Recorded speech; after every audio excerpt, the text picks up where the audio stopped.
Welcome to the Millennium Counseling Center podcast, where hope is yours, it's time to soar. I'm your host, Orrin Madison. It's time to rise above and celebrate healing, hope, and recovery with the Millennium Counseling Center team. Special thanks to KazSource, who helps us with the production of our podcast. If anybody needs any help or looking into podcasts, please reach out to KazSource at kazcontent.com. There's no shortage of news to talk about. Yeah. There's a couple of things, as you mentioned, expanding your footprint. And I think of that's essential because I keep hearing these stories of lack of access to mental health professionals. I know. In all areas. And, a lot of it has to do with laws, right? Healthcare laws and crossing state lines or not being able to cross state lines. And you've heard stories of even in major cities to where someone's trying to get help and they don't have access to someone because their mental health professional that they know or the people that they know are completely booked. Yeah. Even in Charlotte, I've heard of people, but all over the place. So why is that? Or take that down the path that you want to take that down. Yeah. I think that the reality is that we have way more people seeking treatment, and it started with COVID.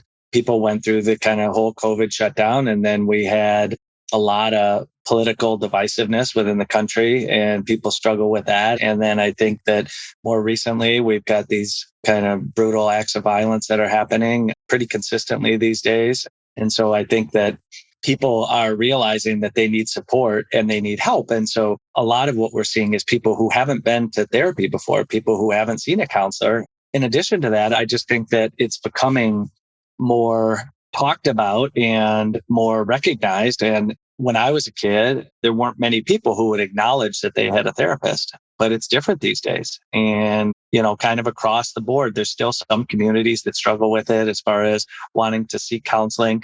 But I think that for the most part, the mainstream Americans understand that this is something that can be helpful for them and that they can kind of get that extra support. And that's what we see. We will have somebody come in once and they'll say, I'm just going to try this one time. And they'll even say, I doubt it's going to help or something like that. And then they kind of go through the process and then they see it's really helpful. And then it just becomes a part of the way, kind of one of the resources that they use in their life to get that extra support.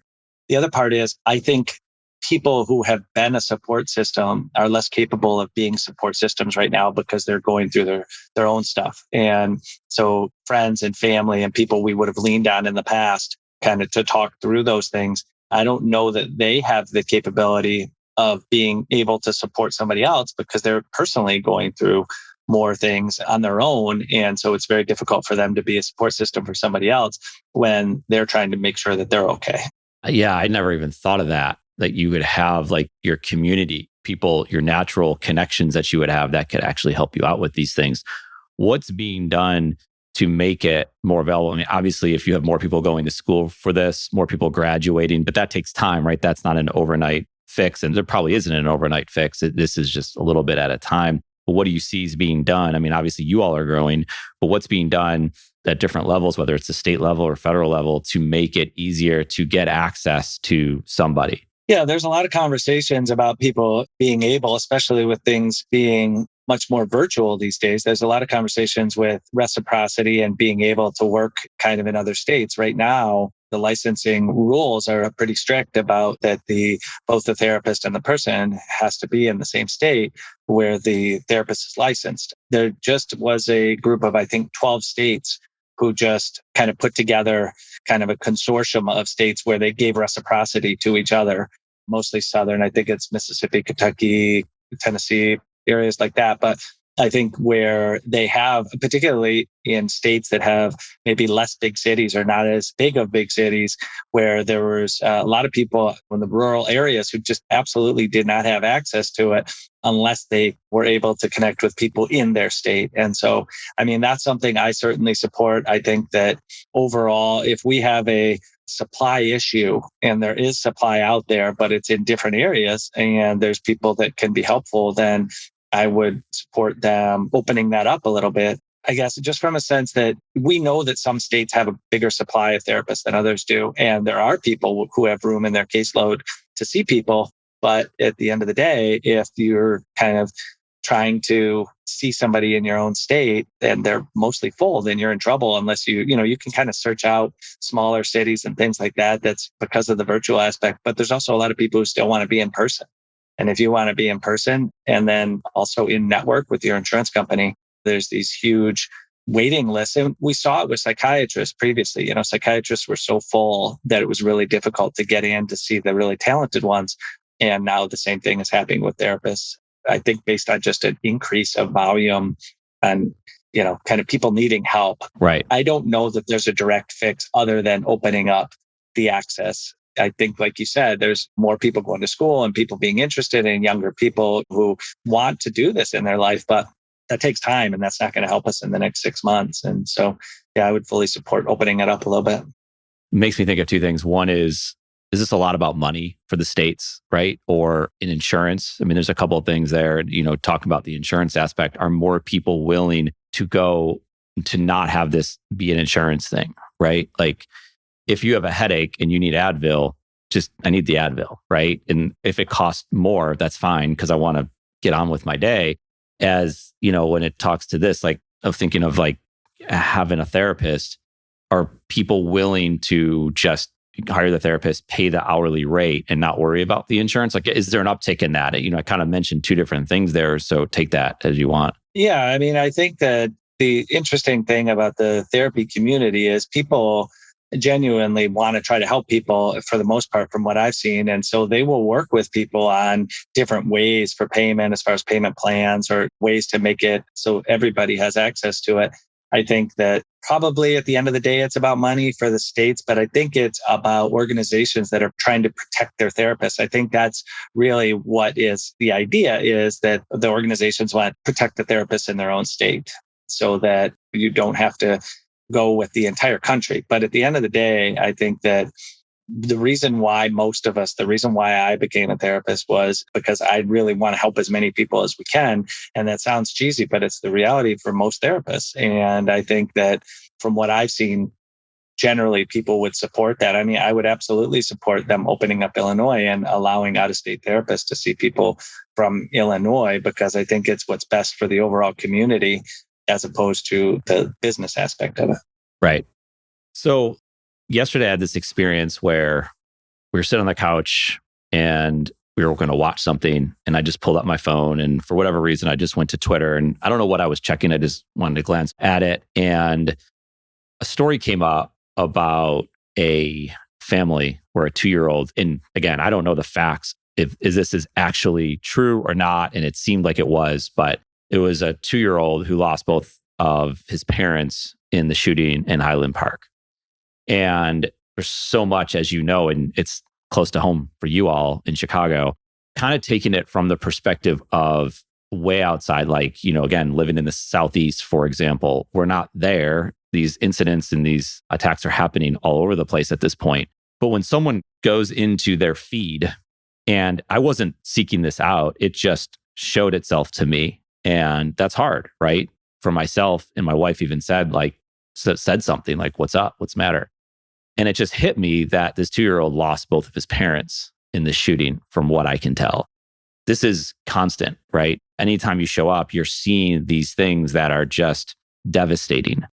As people who might be out there and they're seeking help and they could go talk to a therapist about it. But like in the moment, there's so much there just to even take in. Like there's so much news, and we can learn about the bad news and the good news at any moment's notice with like no delay. And it didn't used to be that way. And it like almost overnight, it feels like it is now that way. How can people cope with that? And maybe that's the word. Like, how do we cope with all of this news and all of this information that's out there now and just ready for you, even when you're not seeking it out? And oftentimes people are seeking it out. So it goes both ways. Yeah, I mean, I think that the situation you talked about, I believe is true. I believe that's exactly what happened. And you're right that we've kind of got these constant news feeds of different things that oftentimes don't feel like good news, and or just really devastating things like the situation that you just talked about. I think that from a global standpoint, we need to make sure that we have all of us are proactive in having support systems in place. And that goes a long way because you don't ever know when something's going to happen. You don't ever know when something that's going to be really upsetting. And there's a lot of ways to do that. But I think making sure you have open lines of communication with your family and friends and people that feel, you feel like are supportive of you. Another thing you can do is establish a relationship with a therapist or a counselor. And not even if you see them all the time, you may not need to see them very often, or you may not want to see them very often. But if you have already that existing relationship, it makes it much easier to reach out to those people. And we've had a lot of that over the last several days, people that we, worked with in the past that have reached back out to us and just may want a couple sessions. But I think it's beyond just the therapy community. I think that for all of us, we need to make sure that we understand what we're going to do. It's kind of like if you have a dental emergency. Most people have a dentist that they could reach out to and know what would happen is if they had some big emergency, they know what they would do. And in addition to that, there's hotlines and there are some systems set up in place for kind of immediate help for people.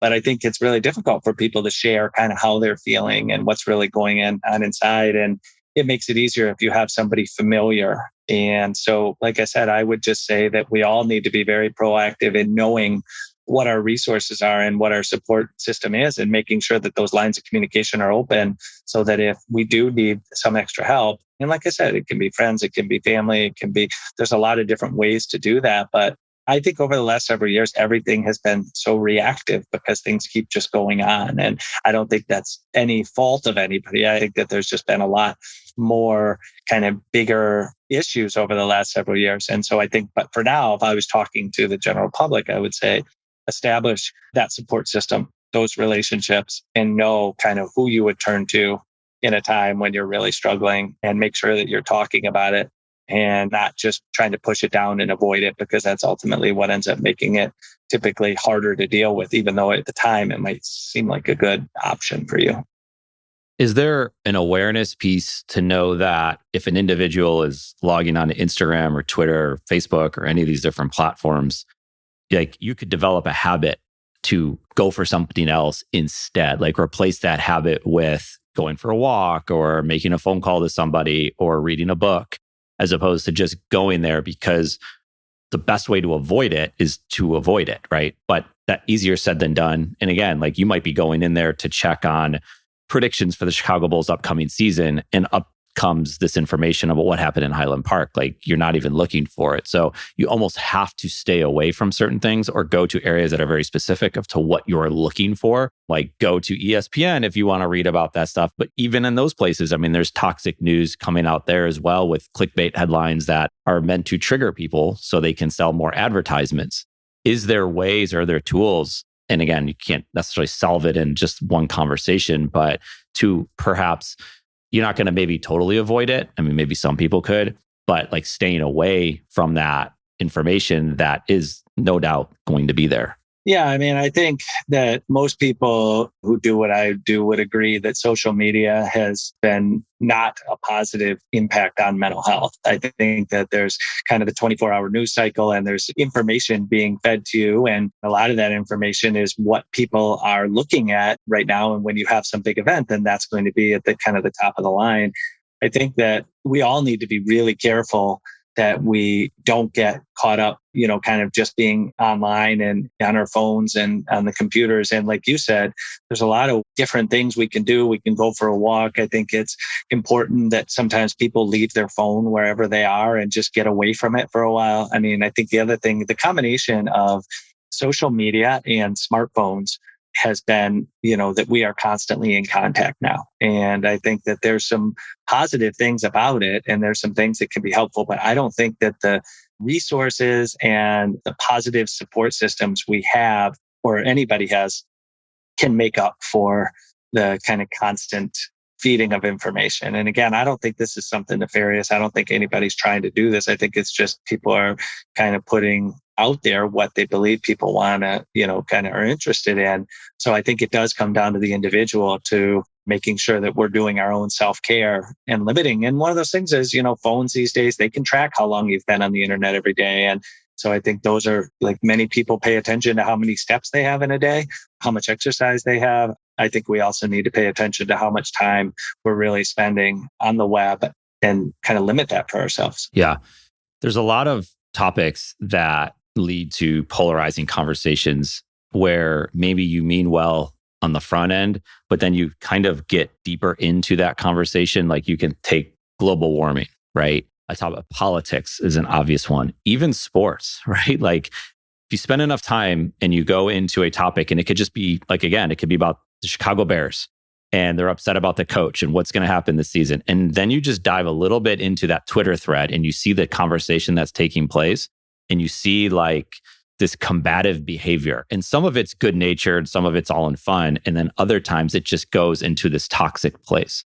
And yes, it does happen in public. Like you go out and you could see people outside the stadium yelling and getting at each other and getting into a fight. So it's not like just solely on social media, and it's kind of like goes to your point before.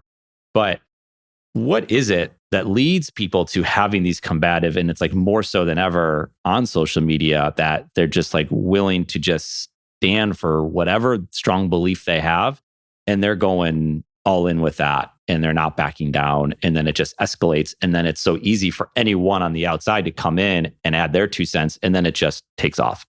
Yeah, I mean, I think in general, human beings aren't comfortable with conflict. And so if you're face to face, it's much more difficult to say something that you know might make somebody else upset.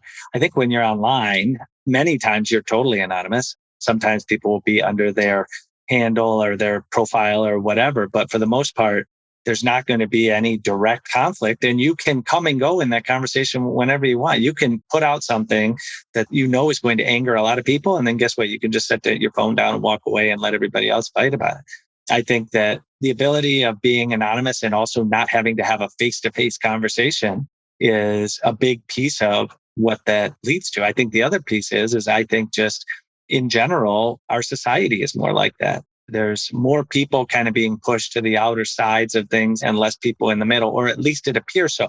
I actually think that most Americans are in kind of a middle group of thoughts. And for the most part, I think we agree as a total on many of these things. But I think that with the way, you mentioned politics, the political systems and things like that is the sides have gotten farther apart.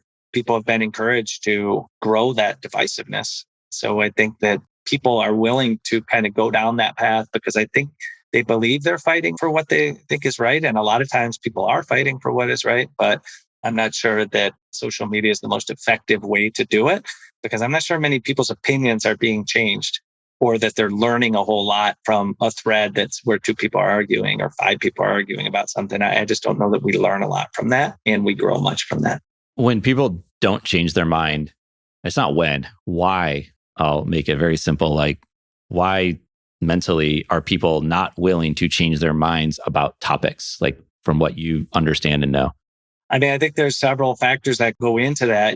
If you look at statistically people's political beliefs, it's been a while since I looked at this, but the last I saw is 85% have the same kind of political leanings as their parents.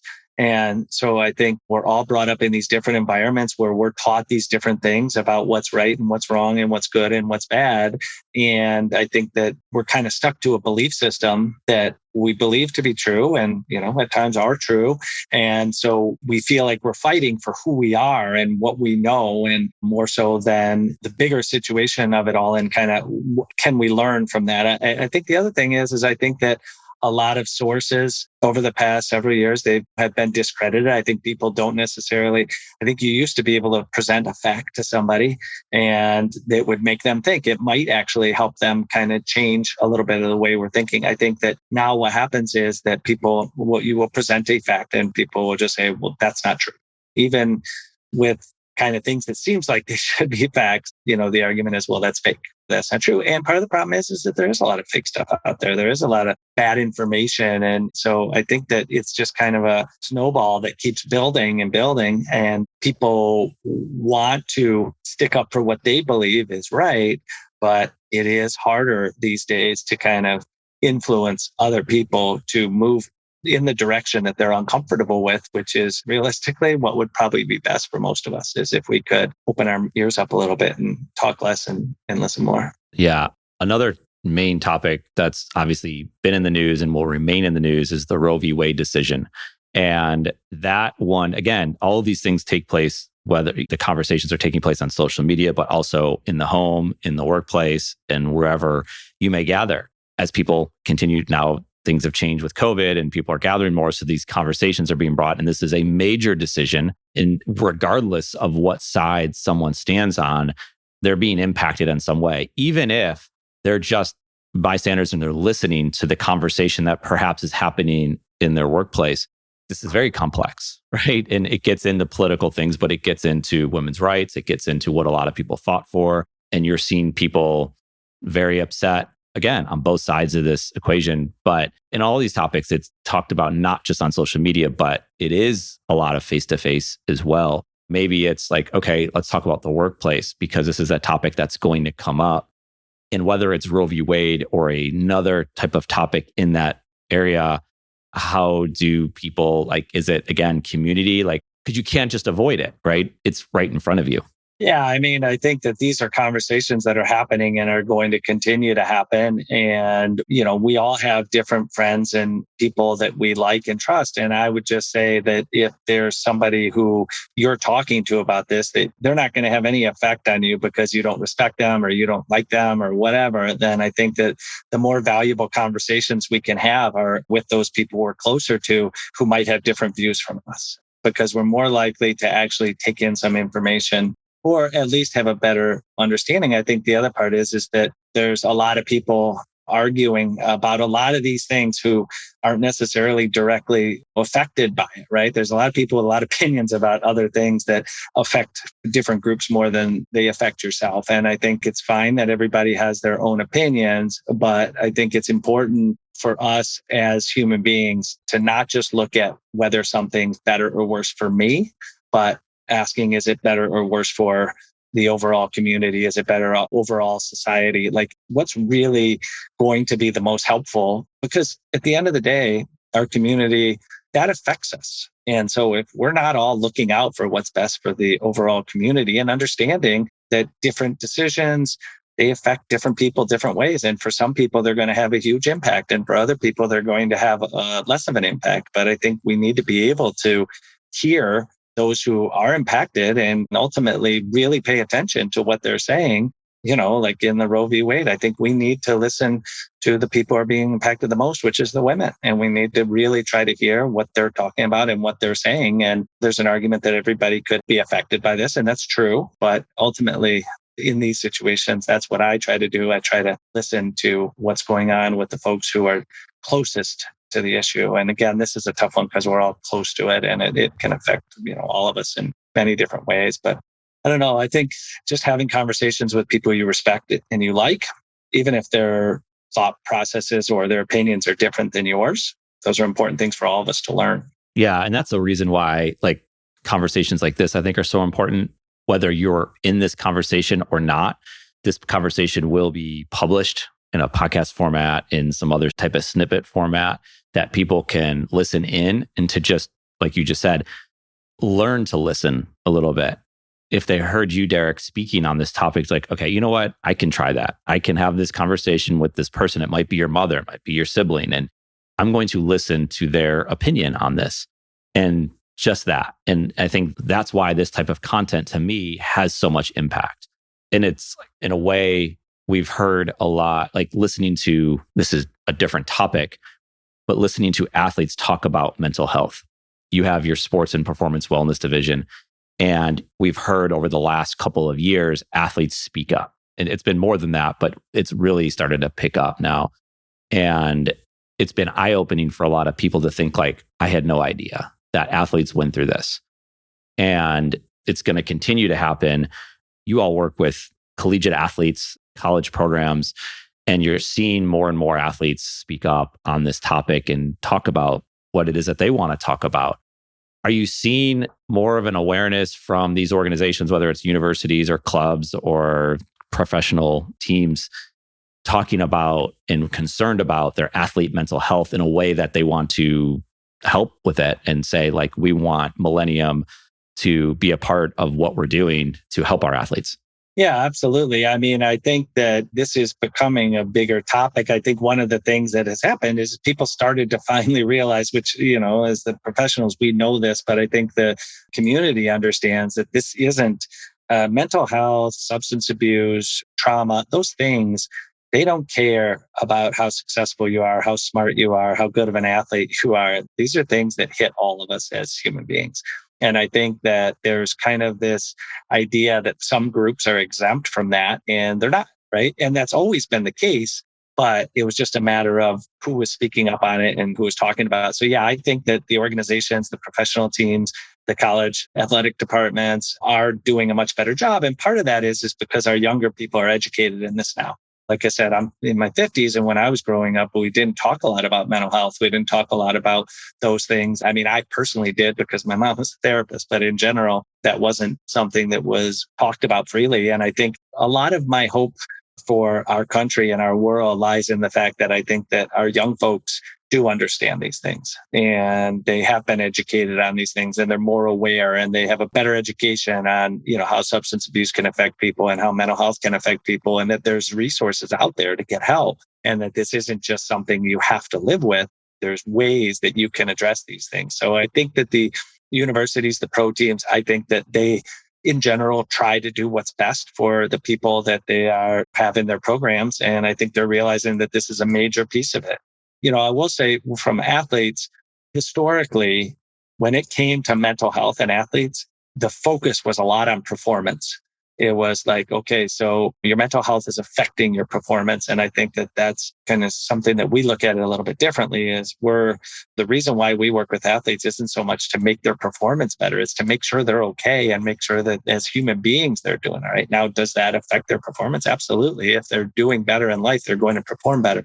But the focus has always been on their performance for most of their lives. And, as a former athlete for most of my life, it was on performance. So I think just the ability to kind of look beyond that and treat people as human beings, as opposed to whatever category they fit into, whether they're an athlete or whatever, that's going to give us a better opportunity to effectively treat people. And we just need to see that none of us are exempt from this. Thank you for listening to the Millennium Counseling Center podcast. Where hope is yours, it's time to soar. Continue along your journey of healing, hope, and recovery with us next week. If you want to learn more about mental health, recovery, or if you just need someone to talk to, send us a message on Instagram or fill out the contact form on our website at millenniumhope.com. We are here to talk.